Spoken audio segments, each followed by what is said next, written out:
In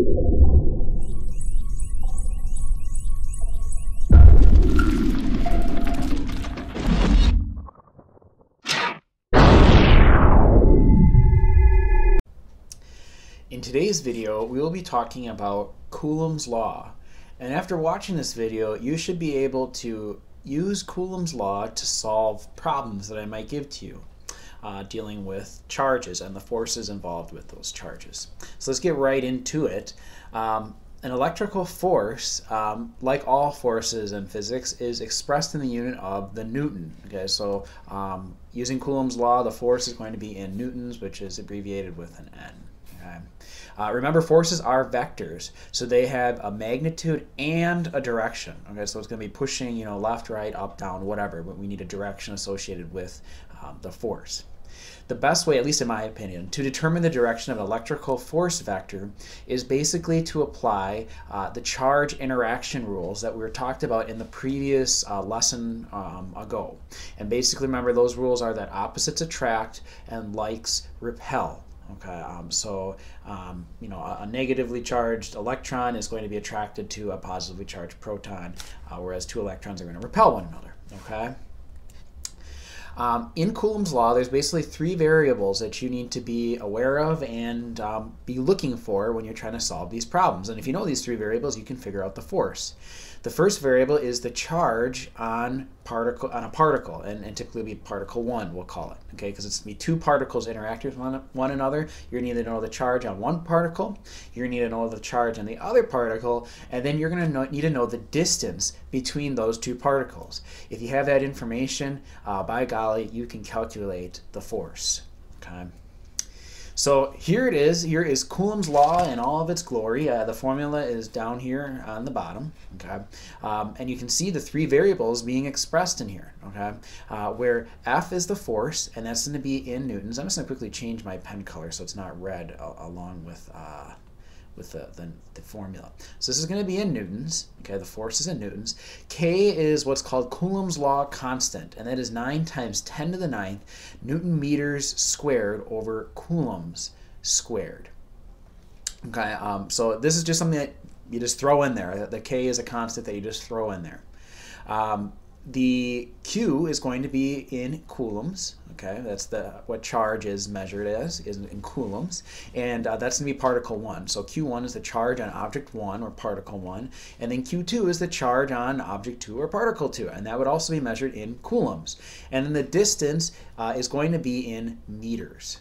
Okay, so you'll want to make sure it's converted to meters. Okay, and again, if you have those three variables, you're off to the races, and you can be solving Coulomb's law problems. So let's jump into an example, and this is a pretty straightforward, easy example, but I think it's worth looking at. Let me just change pen colors one more time because I'm not really liking that blue. It says, suppose that 2 point charges, each with a charge of 1 coulomb, are separated by a distance of 1 meter. And I'm going to assume this positive is referring to the positively charged proton. So let's just say I have a proton here and a proton here, okay? And they each have a charge of 1 coulomb, okay, which is a huge charge. Like, this is not at all a realistic problem, but just for the heck of it, we're going to make it real simple. So they both have a charge of 1 coulomb, okay, and they are separated by a distance or a d of 1 meter. Okay, determine the magnitude of the electrical force of repulsion between them. Okay, so I'm going to be using something called Coulomb's law to solve for this problem, where basically Coulomb's law says F equals K times Q1 times Q2 all over d squared. Okay, that is the formula I want to use to solve this problem. Okay, so let's plug some numbers in. All right, I'm going to do it right down here. K is Coulomb's constant, which is 9 times 10 to the 9th Newton meters squared over coulomb squared, times Q1, which is 1 coulomb, or 1C, times Q2, which is also 1 coulomb, divided by the distance, which is 1 meter squared. Okay, so like I said, pretty easy problem because you got a lot of ones in there, right? If you do these calculations and you throw this in your calculator, if you need to, it would be 9 times 10 to the 9th newtons. That would be the force, okay, of these charges on one another. 9 times 10 to the 9th newtons, which is a huge force. And that's what I was saying. A coulomb, 1 coulomb is a huge charge. And very rarely will you actually use 1 whole coulomb. Okay, typically it's going to be a much smaller unit, which actually is the very next slide I'd like to talk about. Since 1 coulomb is such an extremely large charge, in problems you probably will see the following prefixes, and I highly recommend that you convert everything to coulombs before you start solving problems. So 1 coulomb is actually equal to 10 to the 6 microcoulombs. So you might see problems that have something that says microcoulombs, and a microcoulomb is, or I'm sorry, 1 coulomb is 1 million microcoulombs. Okay, so it's a huge number. Let me just change my pen color to red. So a microcoulomb is, 1 coulomb would be 10 to the 6 microcoulombs. The other one you might see is something called a nanocoulomb, and a nanocoulomb is 10 to the 9th. 10 to the 9th nanocoulombs equals 1 coulomb.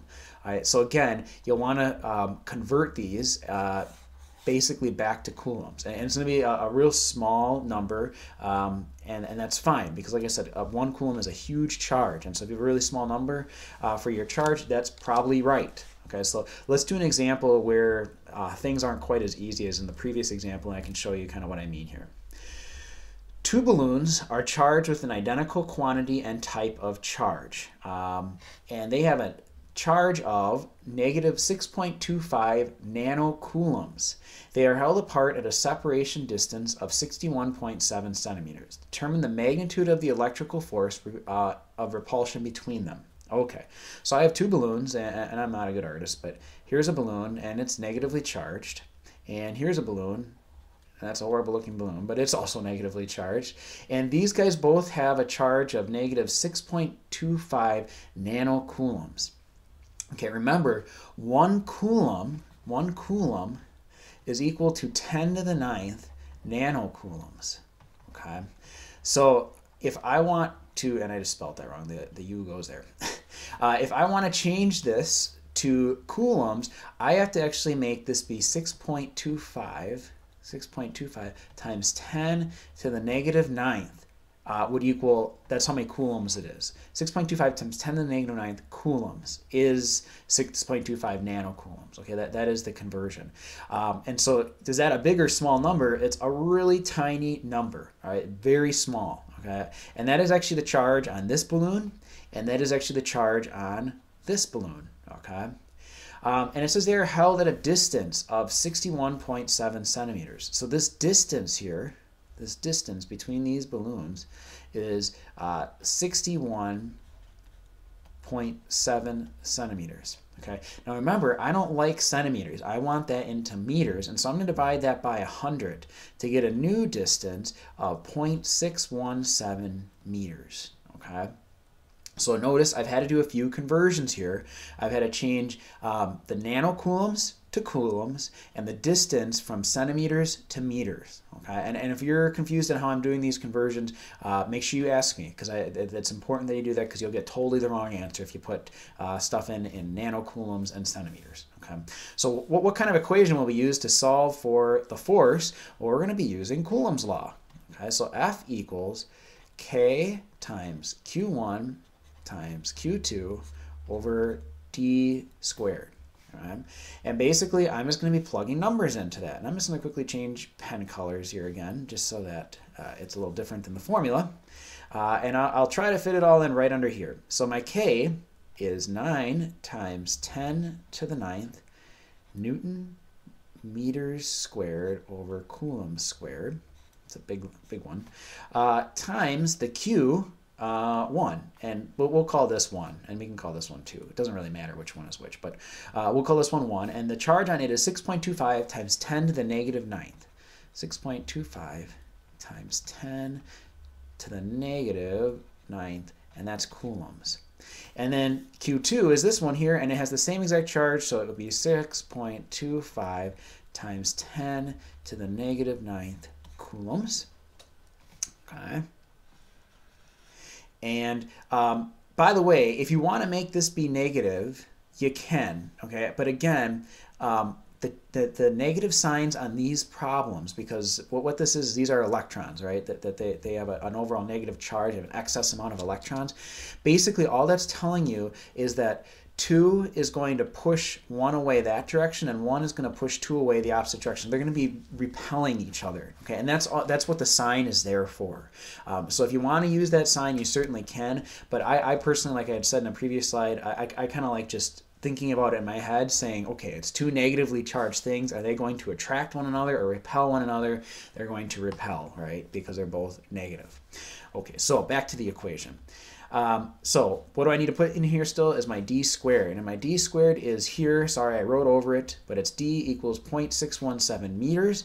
And so I'm going to put 0.617 meters, and that is squared.